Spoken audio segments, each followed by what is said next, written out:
Κυρίες και κύριοι, χαίρετε. Είναι η εκπομπή Γεωπολιτικά. Μια εκπομπή που παρουσιάζει συνοπτικά τα κυριότερα γεωπολιτικά ζητήματα που εκτιλήσονται στην περιοχή μας, αλλά και σε ολόκληρο τον κόσμο. Αυτή η εκπομπή είναι μια μεγάλη πρόκληση. Έχει να αντιμετωπίσει μια μεγάλη πρόκληση, αφού θα ασχοληθεί με ένα από τα σημαντικότερα ζητήματα κοσμοϊστορικής σημασίας για την περιοχή μας. Την ανατροπή του καθεστώτος Άσαντ και την αλλαγή σελίδας σε μια χώρα η οποία είναι χώρα κλειδί για τις ισορροπίες στη Μέση Ανατολή και όχι μόνο. Να ξεκινήσουμε πρώτα με την ιστορία της Συρίας. Πώς ιδρύθηκε αυτή η χώρα, κάτω από ποιες συνθήκες ιδρύθηκε, ποια ήταν η ιστορική της πορεία από το 1920 που ιδρύθηκε μέχρι σήμερα, ποιες ήταν οι φάσεις που πέρασε αυτή η χώρα, για να μπορέσουμε έτσι να κατανοήσουμε τι συνέβη στις 27 Νοεμβρίου, τότε που ξεκίνησε η επίθεση της οργάνωσης Χαγιάτ Ταχρήρ Αλ-Σαμ, η οποία είναι χαρακτηρισμένη ως τρομοκρατική οργάνωση και από τις ΗΠΑ και από την Ευρωπαϊκή Ένωση, και ο επικεφαλής της, ο Αλ Γκολάνι, και αυτός είναι χαρακτηρισμένος ως τρομοκράτης παγκοσμίου ενδιαφέροντος, όπως τον έχει χαρακτηρίσει το Υπουργείο Εξωτερικών, Νομικές Υπηρεσίες του Υπουργείου Εξωτερικών των ΗΠΑ. Μάλιστα είναι επικηρυγμένος από το FBI για 10 εκατομμύρια δολάρια. Τότε λοιπόν τι συνέβη, για να δούμε κάτω από ποιες συνθήκες συνέβη αυτή η επίθεση στις 27 Νοεμβρίου στο Χαλέπι, και ακολούθησαν στη συνέχεια η πορεία προς τη Χάμα, τη Χόμς και τελικώς στην Δαμασκό. Συρία. Ιδρύθηκε το 1920. Πριν ιδρυθεί όμως υπάρχει παρασκήνιο.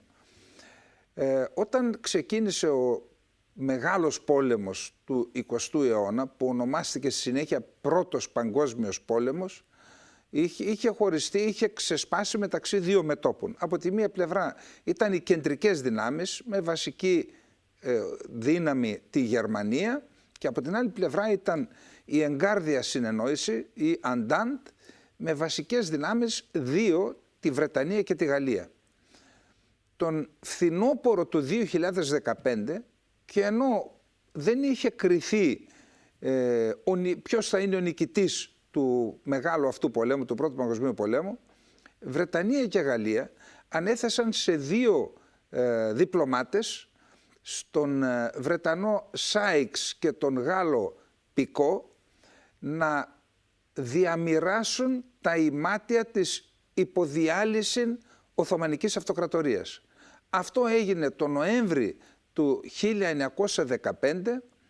Οι διαπραγματεύσεις μεταξύ των δύο ανωτάτων διπλωματών διήρκησαν μέχρι τον Μάιο, οπότε στα μέσα Μαΐου υπογράφηκε η μυστική συμφωνία που έμεινε γνωστή στην ιστορία με τα ονόματα των δύο διαπραγματευτών, η μυστική συμφωνία Σάιξ-Πικό, με βάση την οποία η περιοχή που βλέπετε την χώριζαν με το μπλε, ήταν περιοχή υπό την κυριαρχία και την επιρροή της Γαλλίας, και με το α είναι, όπως βλέπετε, η Συρία, και το μπλε είναι περιοχές μέσα στην σημερινή Τουρκία, αλλά και στη σημερινή Συρία, εκεί που θα ασκούσε ευθέως κυριαρχία.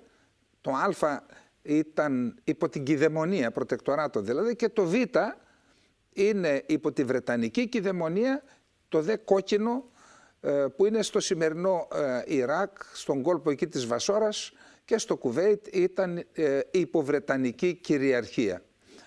Έτσι λοιπόν υπέγραψαν αυτή τη μυστική συμφωνία. Εδώ βλέπουμε τον χάρτη της Σάιξ-Πικό, που όπως είπαμε εγκρίθηκε το 1916, σε ένα πιο σύγχρονο γράφημα. Στη συνέχεια, αφού υπέγραψαν αυτοί οι δύο την συμφωνία, συμπεριέλαβαν και την Τζαρική Ρωσία, που όπως βλέπουμε στο χάρτη πάνω δεξιά συμπεριλαμβάνει ένα κομμάτι της σημερινής βορειοανατολικής Τουρκίας, το οποίο θα ήταν υπό ρωσική επιρροή. Το 1917, τον Οκτώβριο του 1917, μόλις επικράτησαν οι Μπολσεβίκοι στη Ρωσία, την δεύτερη μέρα της εξουσίας τους, ο αρμόδιος επί εξωτερικών θεμάτων, δηλαδή υπουργός εξωτερικών σύμφωνα με τα δυτικά πρότυπα, ο Τρότσκι αποκάλυψε τη μυστική συμφωνία και τη δημοσιοποίησε, μάλλον τη δημοσίευσε, όπως και το χάρτη που είδαμε πριν από λίγο. Και έτσι έγινε, έχασε την μυστικότητα, το απόρριτο και τη μυστικότητά της αυτή η συμφωνία, έγινε γνωστή σε ολόκληρο τον κόσμο. Παρ' όλα αυτά, το 1920, όταν πλέον ο πόλεμος, ο πρώτος παγκόσμιος πόλεμος τελείωσε το 1918, όσον αφορά την Τουρκία τελείωσε τα τέλη του Οκτωβρίου του 1918 με τη συνθήκη του Μούδρου, συνθήκη ανακοχής του Μούδρου, και όσον αφορά την ίδρυση της τουρκικής δημοκρατίας το 1923 με τη συνθήκη της Λοζάνης.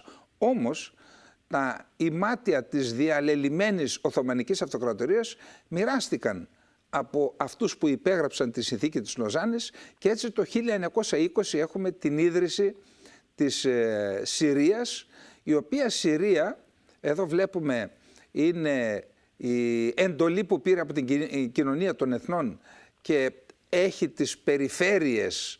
Βλέπουμε με πορτοκαλί είναι η περιφέρεια του Χαλεπίου, με κίτρινο η περιφέρεια της Δαμασκού, με μπλε είναι η περιφέρεια των Δρούζων, που είναι μια ιδιαίτερη θρησκευτική κοινότητα στην περιοχή που βλέπετε, και στη συνέχεια έχει και τον Λίβανο και με το πράσινο, και με το μοβ βλέπετε το κρατήδιο των Αλαουιτών, από την θρησκευτική ομάδα από την οποία κατάγεται και η οικογένεια Άσαντ.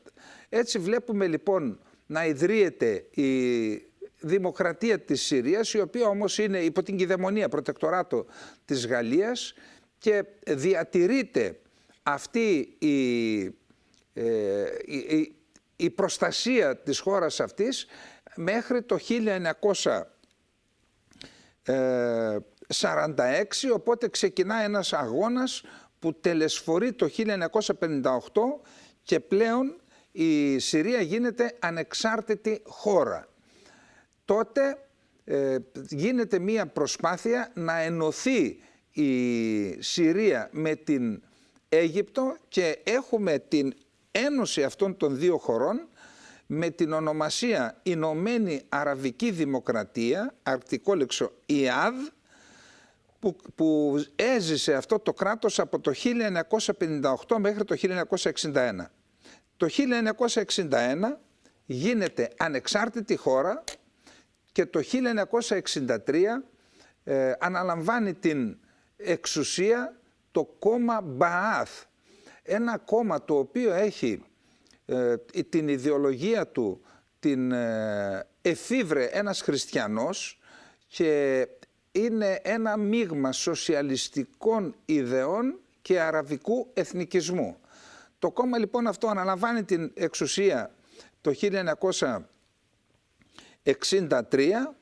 Το 1967 έχουμε τον πόλεμο των 6 ημερών και χάνει τα υψώματα του Γκολάν από το Ισραήλ, για να φτάσουμε στο 1971, οπότε μετά από 3 αλλεπάλληλα στρατιωτικά πραξικοπήματα αναλαμβάνει ο μέχρι τότε αξιωματικός της πολεμικής αεροπορίας. Με το πρώτο πραξικόπημα έγινε αρχηγός του Γενικού Επιτελείου της Αεροπορίας. Με το δεύτερο πραξικόπημα έγινε Υπουργός Εθνικής Άμυνας της Συρίας και με το τρίτο πραξικόπημα ανέλαβε ο ίδιος ο Χαφέζ Αλ Άσαντ τα ηνία της Συριακής Αραβικής Δημοκρατίας, όπως ονομάζεται, είναι το συνταγματικό της όνομα.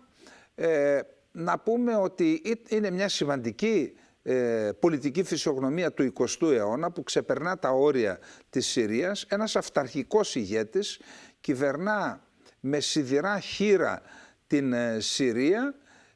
Παρόλα αυτά κατόρθωσε να ισορροπήσει σε μια δύσκολη ιστορική περίοδο του 20ου αιώνα, στον ψυχρό πόλεμο μεταξύ της Ανατολής και της Δύσης. Σταδιακά κάνει κάποιες αναζητήσεις για να ενώσει την Συρία με το Ιράκ και με την Ιορδανία. Δεν συμφωνούν οι ηγέτες των δύο προαναφερθησών χωρών και τελικώς στρέφεται προς την Σοβιετική Ένωση, παραχωρεί την ναυτική βάση της Ταρτούς στον Σοβιετικό στόλο και έχει μία σχέση που μπορεί να φτάνει μέχρι και τα όρια της στρατηγικής σχέσης με τη Σοβιετική Ένωση, καθότι το σύνολο σχεδόν του εξοπλισμού των ενόπλων δυνάμεων της Συρίας αποτελείται από σοβιετικά όπλα σοβιετικής κατασκευής. Εδώ θα πρέπει να πούμε ότι καθότι και ο ίδιος προερχόμενος από την πολεμική αεροπορία, η Συρία αποκτά ίσως το ισχυρότερο σύστημα αντιαεροπορικής και αντιπυραυλικής άμυνας σε ολόκληρη τη Μέση Ανατολή και μια αξιόλογη αεροπορική ισχύ. Ο Χαφέζ Αλ Άσαντ είναι ο άνθρωπος ο οποίος στήριξε το κουρδικό ζήτημα για να εξυπηρετήσει φυσικά τα συμφέροντα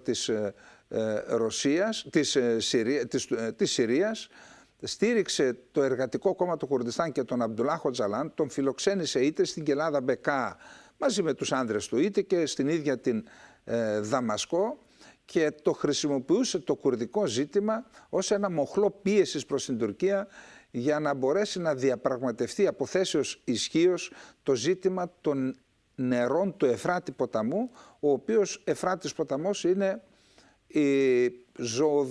ο ζωοδότης για την οικονομία της Συρίας. Ο Άσαντ, παρότι οι σχέσεις του με τη Σοβιετική Ένωση είπαμε ότι έφταναν μέχρι το επίπεδο της στρατηγικής σχέσης, δεν είχε δώσει σημάδια υποδούλωσης στην Σοβιετική Ένωση. Πέθανε το 2000 αφού διαχειρίστηκε τις τύχες της χώρας του μετά την κατάρρευση της Σοβιετικής Ένωσης, διατήρησε σχέσεις με την Ομοσπονδία της Ρωσίας, πέθανε το 2000 από λευκαιμία, από καρκίνο, από λευκαιμία. Είχε προετοιμάσει το έδαφος να τον διαδεχθεί ο γιος του Μπασίλ. Ο Μπασίλ ήταν ένα άτομο που από μικρή ηλικία, ακριβώς επειδή τον προετοίμαζε για διάδοχό του, είχε εμπλακεί σε ζητήματα, κρατικά ζητήματα και των ενόπλων δυνάμεων και των μυστικών υπηρεσιών της Συρίας και θεωρείται ένα χαρισματικό άτομο, πλην όμως έχασε τη ζωή του το 1994 σε ένα αυτοκινητιστικό δυστύχημα για το οποίο λέγονται πολλά. Και έτσι αναγκάστηκε ο Χαφέζ Αλ Άσαντ να φέρει τον δεύτερο γιο του από τη Βρετανία, όπου σπούδαζε οφθαλμίατρος, και να τον προετοιμάσει για να αναλάβει αυτός τις τύχες της χώρας. Αυτό έγινε το 2000 μετά τον θάνατό του. Ο Μπασάρ Αλ Άσαντ θεωρείται ένα άτομο μετριοπαθών απόψεων σε σύγκριση με τον πατέρα του που θεωρείται ένας λύκος της πολιτικής, ένας σκληρός ηγέτης, αρκεί να πούμε ότι το 1982, αν δεν κάνω λάθος, εξεγέρθηκαν η μουσουλμανική αδερφότητα, προκάλεσε διαδηλώσεις και εξέγερση στη Χάμα, έστειλε τις ένοπλες δυνάμεις και ιδιαίτερα τα τεθωρακισμένα και πάτησαν στην κυριολεξία με τις ερπίστριες τους διαδηλωτές. Οι εκτιμήσεις μιλούν για 20.000 νεκρούς. Είναι στην πόλη Χάμα, να το κρατήσουμε γιατί η Χάμα έχει παίξει σημαντικό ρόλο σε όλες τις φάσεις που ακολούθησαν για να φτάσουμε μέχρι την ανατροπή του καθεστώτος Άσαντ.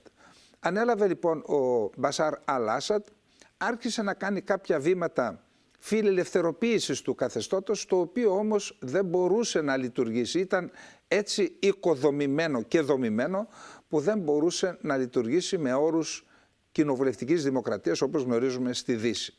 Και ενώ συμβαίνουν αυτά, έχουμε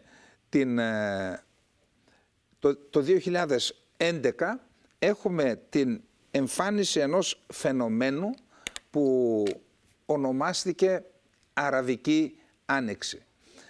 Τότε είχε προηγηθεί ένα δόγμα από τις ΗΠΑ, το δόγμα της ευρύτερης Μέσης Ανατολής, με βάση το οποίο θα έπρεπε να αλλάξουν τα σύνορα σε 21 χώρες από το Μαρόκο, ξεκινώντας από το Μαρόκο μέχρι τον Περσικό κόλπο της Περσίας συμπεριλαμβανομένης, ξεκίνησε αυτό επί Κοντολίζας Ράις, το δόγμα της ευρύτερης Μέσης Ανατολής, και στη συνέχεια το 2011 το είδαμε να υλοποιείται με το ξέσπασμα της Αραβικής Άνοιξης.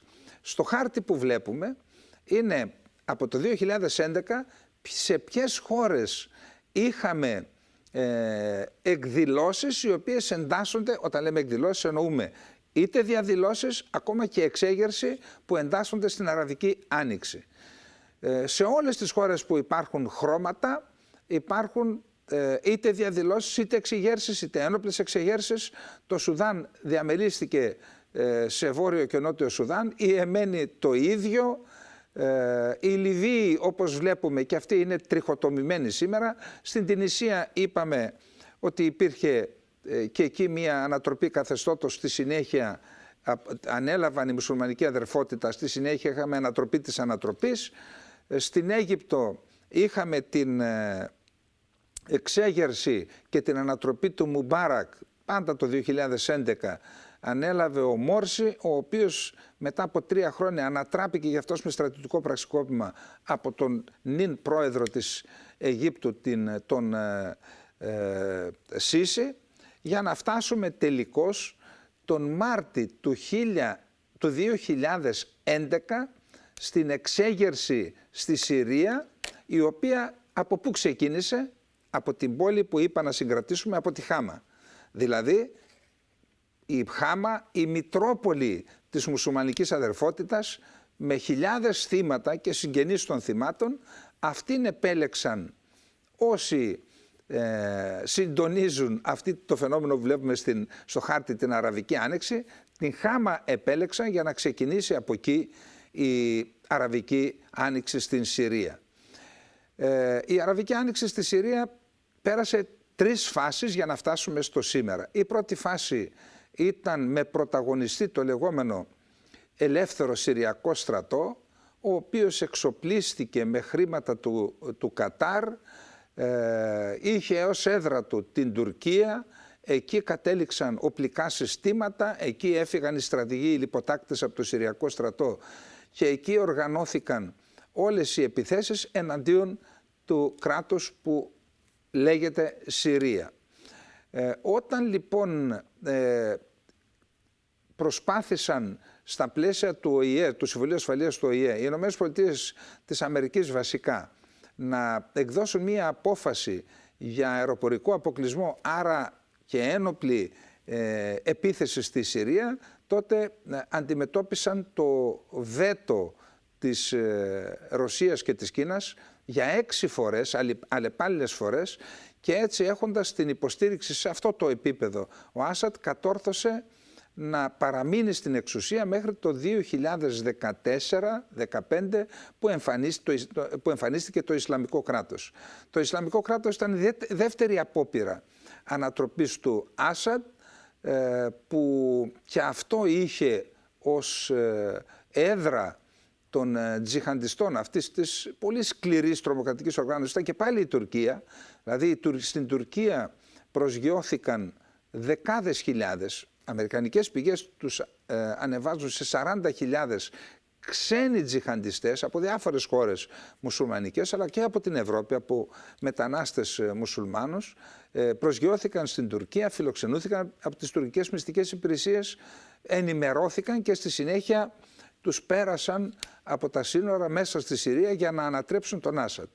Τότε, το 2015, είχαμε την συμβολή της Ρωσίας και του Ιράν με στρατεύματα.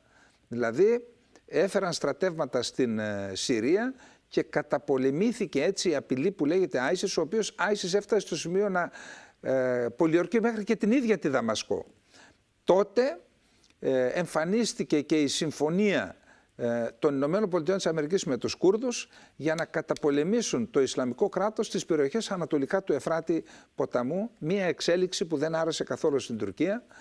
Και στην τρίτη φάση, η οποία ήταν και η καθοριστική, φαρμακερή θα έλεγε κανείς, όπως λέει ο λαός μας, είχαμε την εμφάνιση της Χαγιάτ Ταχρήρ Αλ Σαμ και του Γκολάνι, η οποία είχε την κατάληξη που είπαμε, την ανατροπή του καθεστώτος και την ανάληψη της εξουσίας. Για το ζήτημα αυτό λοιπόν, για το τι συνέβη, ποιος κερδίζει και ποιος χάνει από αυτήν την διαδικασία, θα παρακολουθήσουμε το παρακάτω βίντεο. Πώς και γιατί η ανατροπή στη Συρία, του Σάβα Καλεντερίδη. Ο Κασίμ Σουλεϊμάνι, που εξοντώθηκε μετά από επίθεση μη επανδρωμένου αεροσκάφου στο αυτοκίνητο που επενέβη στη Βαγδάτη 3 Πρώτου του 2020 με προσωπική εντολή Τραμπ, ήταν ο αρχιτέκτονας του λεγόμενου άξονα της αντίστασης εναντίον του κράτους του Ισραήλ. Η επιθετική πυγμή του άξονα αυτού ήταν η Χεσμπολάχ, ενώ ο πιο σημαντικός κρίκος για τον ανεφοδιασμό της με οπλικά συστήματα και πυρομαχικά ήταν η Συρία. Χρησιμοποιούμε αόριστο χρόνο και όχι ενεστώτα, γιατί πια δεν είναι, αφού ο σημαντικός κρίκος δεν υπάρχει πια και χωρίς αυτόν μία απομονωμένη από ξηράς και θαλάσσης Χεσμπολάχ δεν μπορεί να συνιστά σοβαρή στρατιωτική απειλή για το Ισραήλ. Η Συρία είχε από την εποχή του ψυχρού πολέμου στενές σχέσεις με τη Σοβιετική Ένωση, όμως η στιβαρή προσωπικότητα του Χαφέζ Αλ-Άσαντ δεν επέτρεπε την μετατροπή της Δαμασκού σε υποχείριο της Μόσχας. Η διεθνής απομόνωση της Συρίας μετά την σχεδιασμένη από εξωτερικές δυνάμεις εξέγερση το 2011 οδήγησαν τον Μπασάρ Άσαντ στο να αποδεχτεί μια σχέση απόλυτης εξάρτησης από τη Ρωσία, η οποία τον βοήθησε σε πολιτικό, οικονομικό και στρατιωτικό πεδίο να παραμείνει στη θέση του και να μην ανατραπεί από τους χρηματοδοτούμενους από το Κατάρ εξεγερμένους, η πλειονότητα των οποίων ήταν ξένοι τζιχαντιστές. Αυτή η σχέση απόλυτης εξάρτησης οδήγησε τον Άσαντ το 2017 στην ανανέωση αλλά και στην επέκταση για 49 χρόνια της Συμφωνίας του 1971 που αφορούσε την παραχώρηση της ναυτικής βάσης Ταρτούς.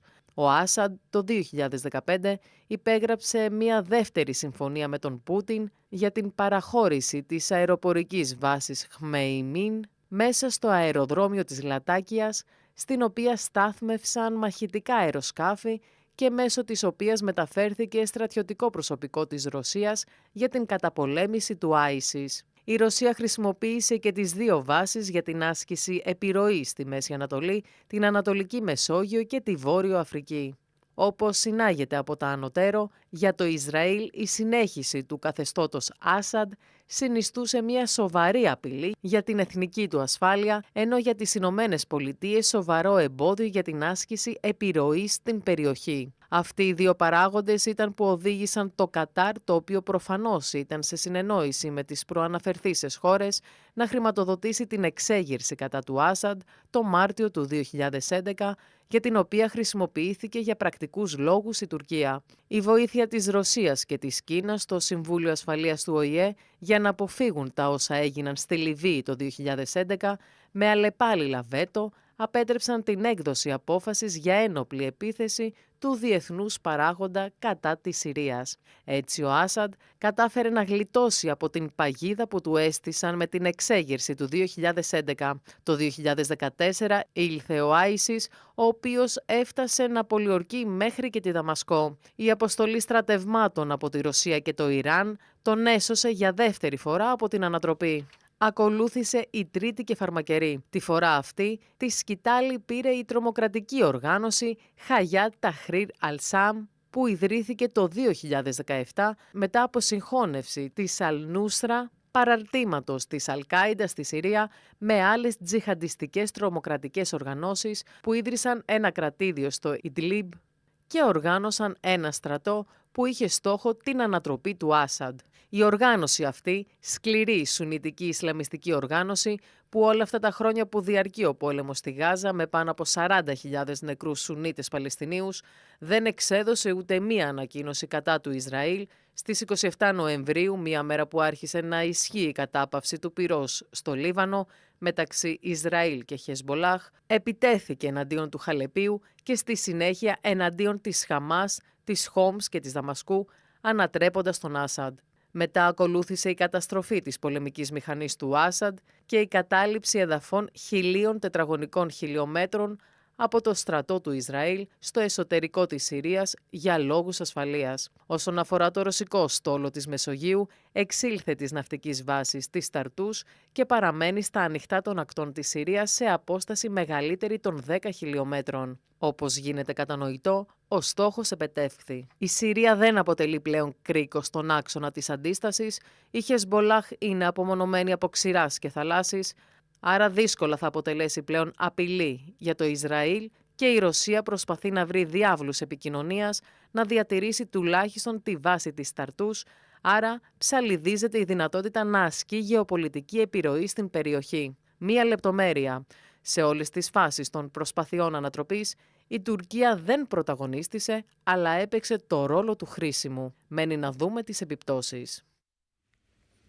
Έτσι έχει λοιπόν η ιστορία της ανατροπής του Άσαντ, του Μπασάρ Αλ-Άσαντ, πώς ξεκίνησε το 2011, σε ποιες φάσεις προηγήθηκαν για να φτάσουμε στην ανατροπή του.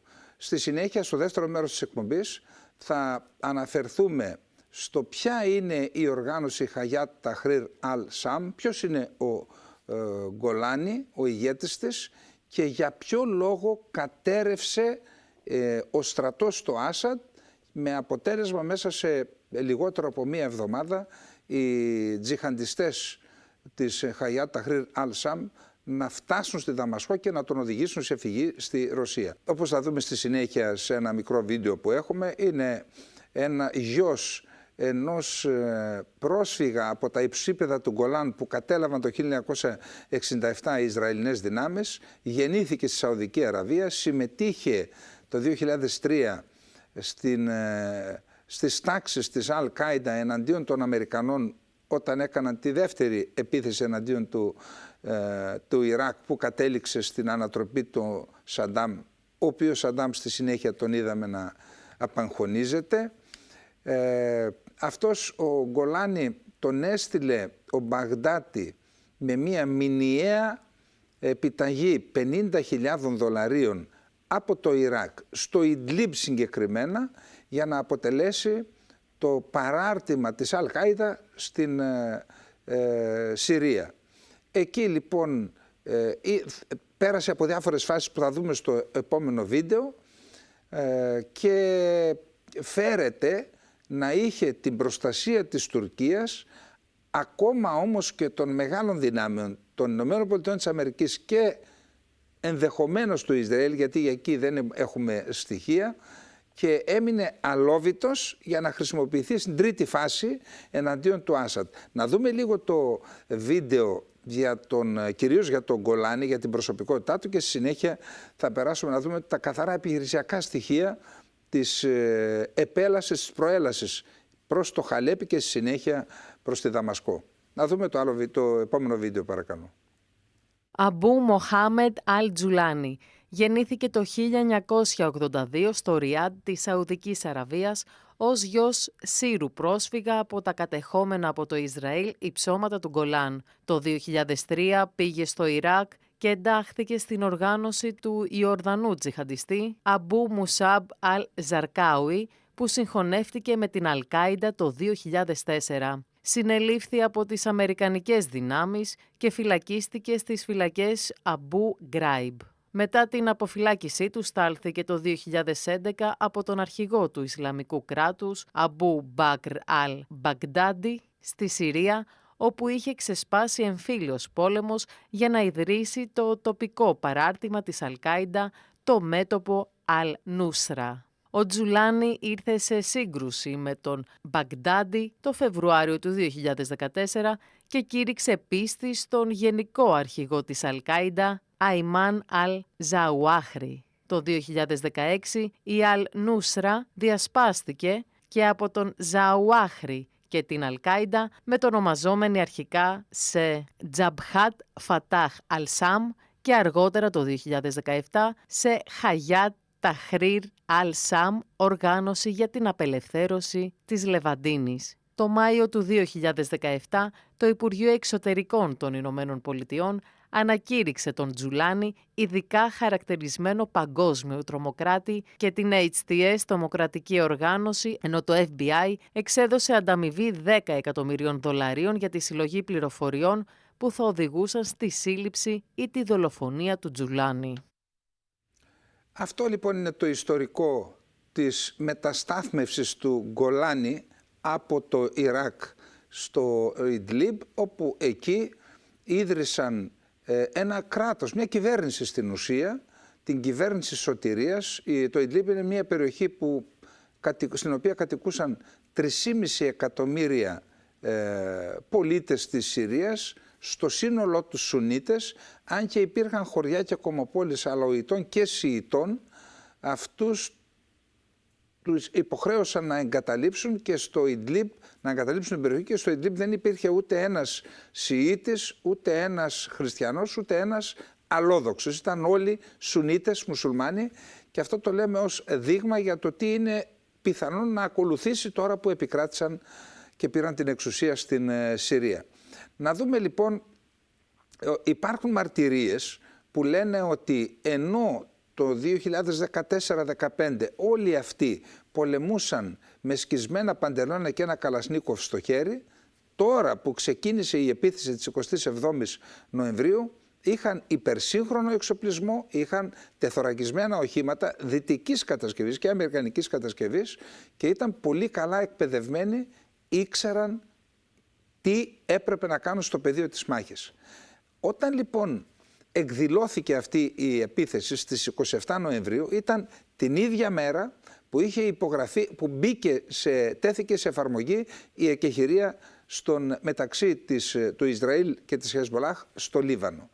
Αυτό έχει τη σημασία του γιατί όταν το Ισραήλ εισέβαλε στο Λίβανο μετά τις εκρήξεις στις συσκευές τηλεπικοινωνίας των στελεχών της Χεσμολάχ, ακολούθησαν η εξόντωση και του ηγέτη της Χεσμολάχ και άλλων ηγετικών στελεχών με επιχειρήσεις στοχευμένες που έκανε το Ισραήλ, και μετά ακολούθησε η εισβολή του Ισραήλ στον νότιο Λίβανο. Για την ασφάλεια του Χαλεπίου όλο αυτό το διάστημα η ασφάλεια του Χαλεπίου είχε ανατεθεί σε περίπου 12.000 Ιρανούς πολιτοφύλακες, αφγανικής καταγωγής οι περισσότεροι, αλλά και σε ομάδες ενόπλων της Χεσμολάχ. Όταν όμως εισέβαλε το Ισραήλ στο νότιο Λίβανο, τότε αυτές οι 12.000 που ήταν επιφορτισμένες με την ασφάλεια και την προστασία του Χαλεπίου από επιθέσεις των τζιχαντιστών της Χαϊάτ Ταχρήρ Αλ-Σαμ, αυτοί υποχρεώθηκαν να μεταβούν στον Λίβανο για να υποστηρίξουν την Χεσμολάχ, η οποία έδινε αγώνα ζωής και θανάτου με τον Ισραηλινό στρατό που είχε εισβάλει στο νότιο Λίβανο.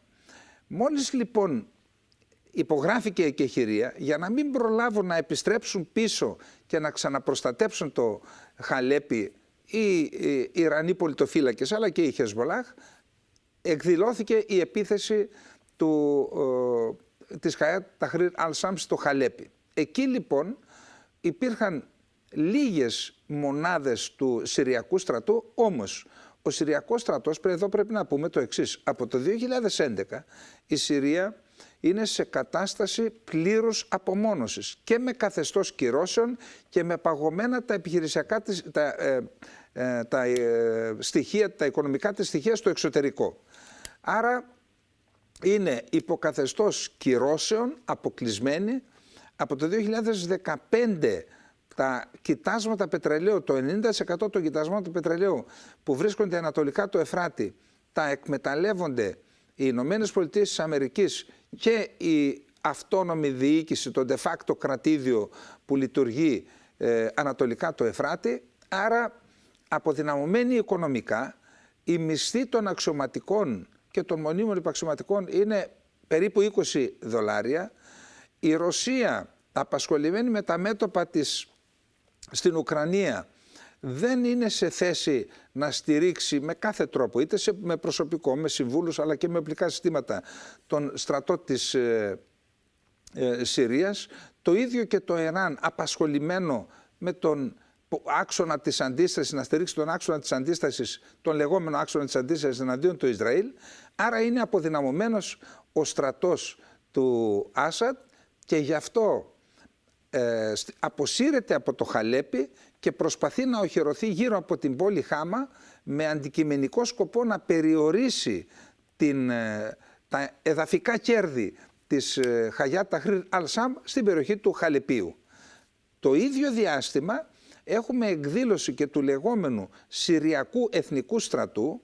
Είναι η μετονομασία του Ελεύθερου Συριακού Στρατού, ο οποίος είναι υπό τον απόλυτο έλεγχο της Τουρκίας. Ενώ η Χαγιάτ Ταχρήρ Αλ-Σαμ δεν είναι. Συνεργαζόμενη δύναμη είναι, αλλά δεν είναι υπό τον απόλυτο έλεγχο της Τουρκίας.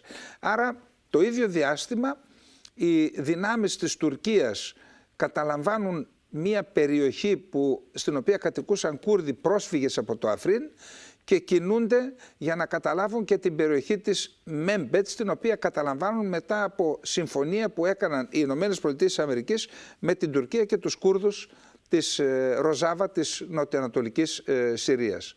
Εδώ βλέπουμε λοιπόν τον στρατό του Άσαντ να οχυρώνεται γύρω από την πόλη Χάμα, στρατηγικής σημασίας, βρίσκεται περίπου στο μέσον της απόστασης μεταξύ Χαλεπίου και Δαμασκού. Οχυρώνεται λοιπόν σε αυτό το γύρω από την πόλη Χάμα αρκετές χιλιάδες στρατού με τεθωρακισμένα, με πυροβολικό. Πηγαίνει ο ίδιος ο αρχηγός του Γενικού Επιτελείου Εθνικής Αμήνης της Συρίας στο μέτωπο να ενθαρρύνει τον στρατό και τους διοικητές, όμως εκεί συμβαίνει το εξής.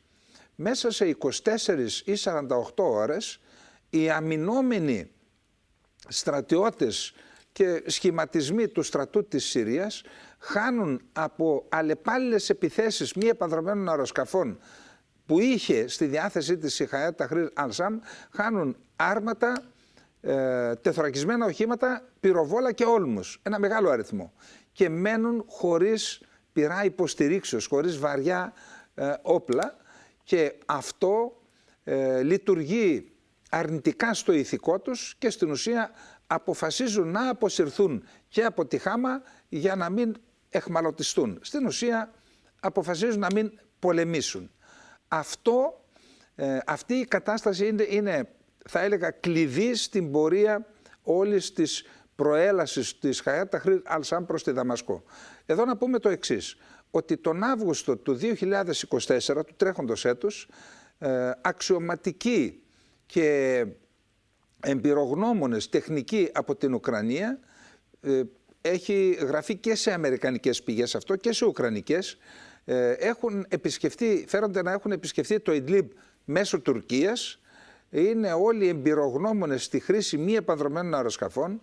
Τους παρέχουν και μη επανδρομένα αεροσκάφη επιθετικά, τα οποία είναι σε θέση δηλαδή να προσβάλλουν στόχους στο έδαφος, άρματα, τεθωρακισμένα, πυροβόλα και όλμους, αυτό που έγινε στην Χάμα. Αυτή λοιπόν η νέα δυνατότητα που απέκτησαν οι τζιχαντιστές της Χαγιάτ Ταχρήρ Αλ-Σαμ έπαιξε καθοριστικό ρόλο στην δεύτερη υποχώρηση του Συριακού στρατού για να πάνε στη Χόμς, που η Χόμς ήταν και το τελευταίο προπύργιο, καθότι η Χόμς είναι η πόλη κόμβος μέσω της οποίας η Δαμασκό επικοινωνεί με τις ακτές. Δηλαδή την Ταρτούς, τη Λατάκια και την Πανιάς και άλλες πόλεις συριακές που βρίσκονται στις ακτές της Μεσογείου. Εκεί στη Χόμς λοιπόν, ενώ ετοιμάζονται να αμυνθούν και να υπερασπιστούν τη Χόμς, ξεσπάει ο πόλεμος στην Τερά, η εξέγερση στην Τερά. Η Τερά είναι μια περιοχή, την είδαμε όταν είδαμε τον χάρτη στην αρχή της Συρίας, είναι μια περιοχή στην νότια Συρία, κατοικείται από Δρούζους. Οι Δρούζοι είναι μια θρησκευτική κοινότητα, περίπου 2 εκατομμύρια που κατοικούν στην περιοχή της Τερά. Είναι μια θρησκεία, ένα συμπίλημα ιουδαϊκής, χριστιανικής και μουσουλμανικής θρησκείας. Εξεγείρονται λοιπόν, βλέπουμε εδώ με μπλε αυτή η περιοχή, εξεγείρονται και αυτοί, άγνωστο πού βρήκαν τα όπλα, πάντως συνορεύουν με την Ιορδανία, ο καθένας μπορεί να βάλει με το μυαλό του διάφορα πράγματα και τελικώς η Δαμασκός βρίσκεται μεταξύ δύο πυρών. Πολιορκείται από την περιοχή της Χόμς αλλά και από την Ταρά.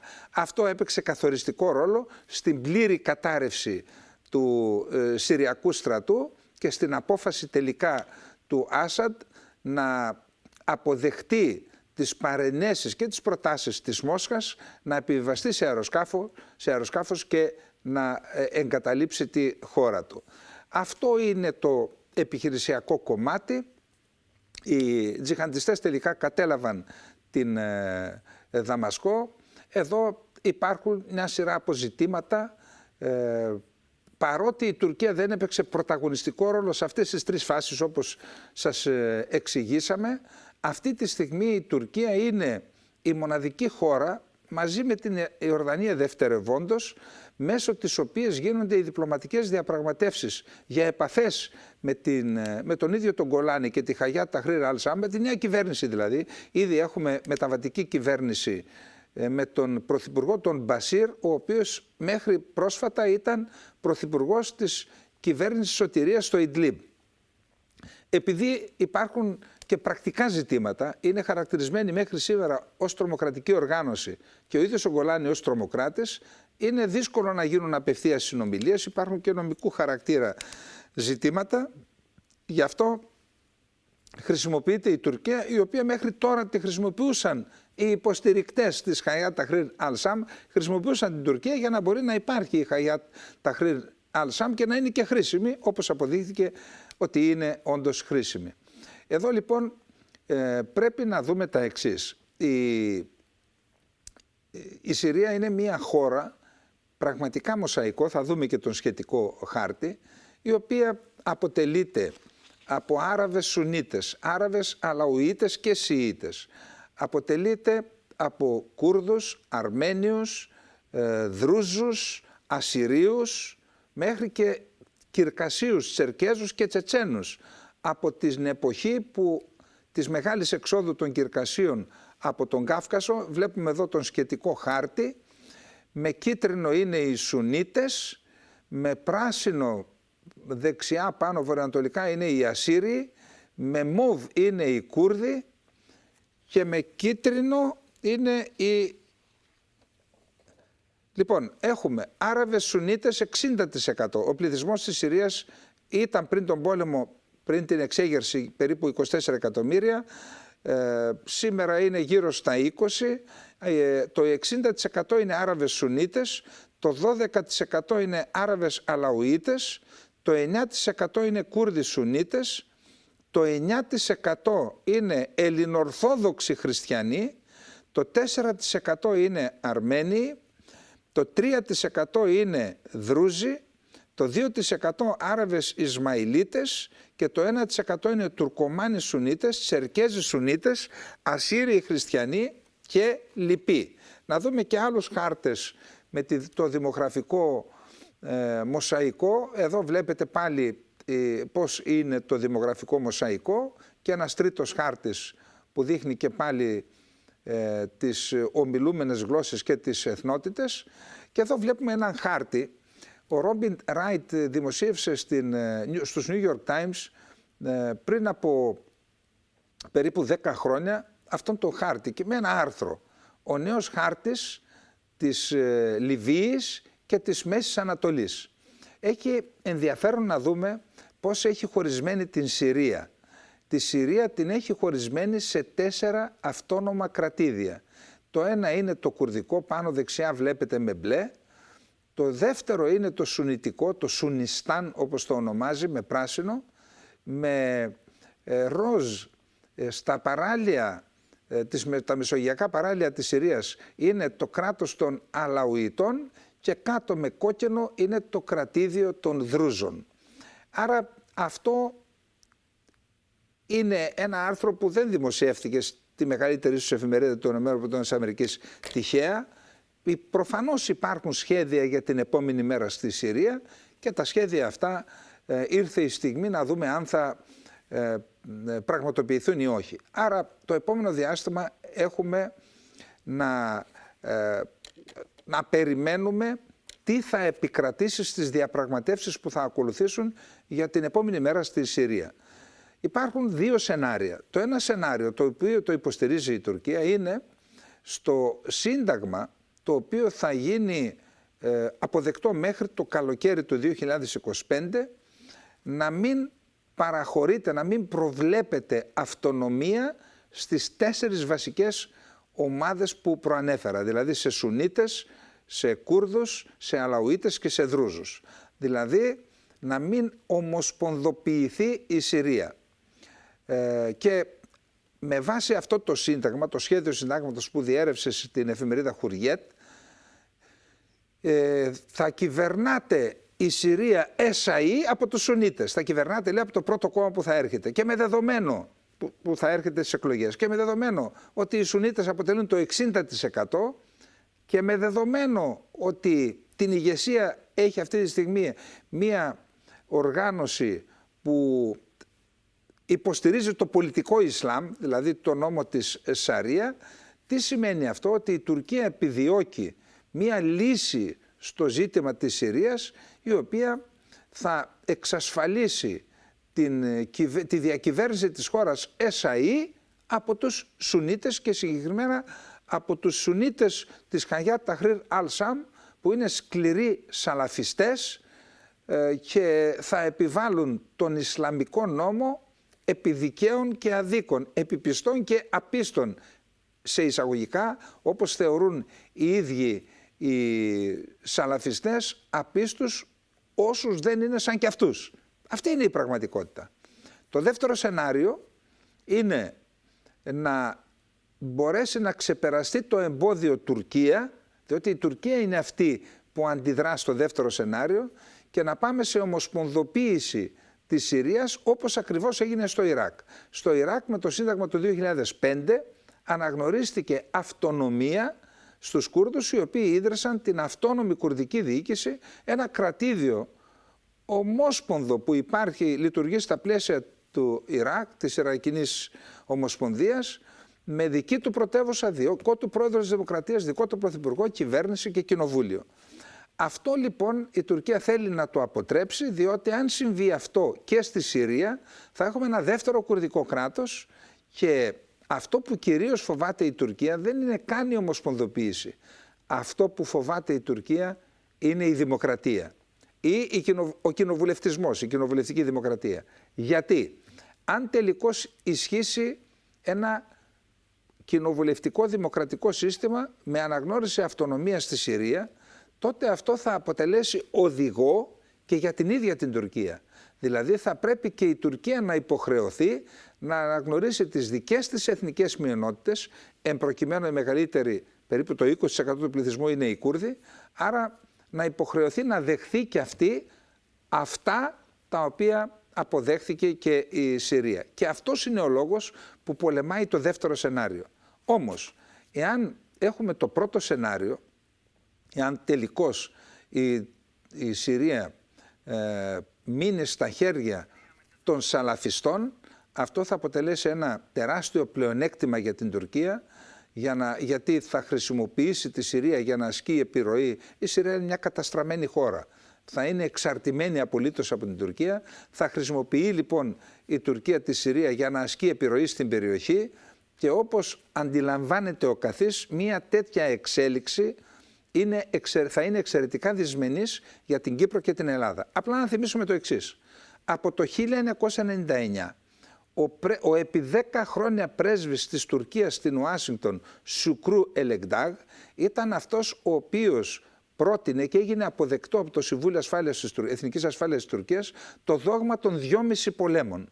Δηλαδή είπε ότι οι τουρκικές ένοπλες δυνάμεις πρέπει να είναι σε θέση να διεξάγουν ταυτόχρονα 2,5 πολέμους. Έναν πόλεμο με την Ελλάδα, έναν πόλεμο με τη Συρία και μισό πόλεμο με τους Κούρδους. Όπως αντιλαμβάνεται ο καθένας. Και όντως οι τουρκικές ένοπλες δυνάμεις οργανώθηκαν και τα επιχειρησιακά του σχέδια με βάση αυτό το δόγμα. Εάν εκλείψουν λοιπόν αυτές οι δύο απειλές για την Τουρκία, ήδη η μία φαίνεται ότι εκλείπει. Η Συρία δεν είναι απειλή για την Τουρκία. Αν εκλείψει λοιπόν η απειλή που ονομάζεται κουρδικό, όπως αντιλαμβάνεται ο καθής, όλο το δυναμικό και η δυναμική της Τουρκίας θα στραφεί προς την Κύπρο και την Ελλάδα. Άρα περιμένουμε το επόμενο διάστημα, μέσα στο 2025 θα κριθούν όλα, περιμένουμε να δούμε ποιο σενάριο τελικά θα επικρατήσει. Ούτως ή άλλως υπάρχει και ένα ιδιαίτερο ελληνικού ενδιαφέροντος ζήτημα που αφορά την Συρία. Δηλαδή οι Ελληνοορθόδοξοι, το 9% του πληθυσμού της Συρίας που υπάγονται στο Ελληνοορθόδοξο Πατριαρχείο της Αντιοχίας.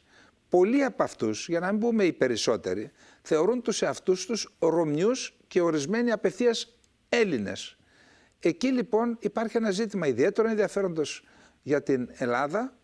Δεν ακούσαμε και πολλά πράγματα για τα δικαιώματα και την προστασία αυτών των ανθρώπων. Ας ελπίσουμε ότι έστω και τώρα θα επεξεργαστεί η Ελλάδα, η ελληνική κυβέρνηση, ένα σχέδιο για να μπορέσουν να προστατευτούν οι άνθρωποι αυτοί από τη βαρβαρότητα και το σκοταδισμό του σαλαφιστικού σουνιτικού Ισλάμ που έχει επικρατήσει ήδη στην Συρία. Αυτά για αυτό το πολύ σημαντικό ζήτημα που θα αλλάξει και το χάρτη των ισορροπιών στην περιοχή. Ας ελπίσουμε αυτός ο χάρτης να αλλάξει επί τα βελτίο και όχι επί τα χείρο για τα συμφέροντα της Κύπρου και της Ελλάδας. Μέχρι την επόμενη εβδομάδα να είστε όλες και όλοι καλά. Γεια σας.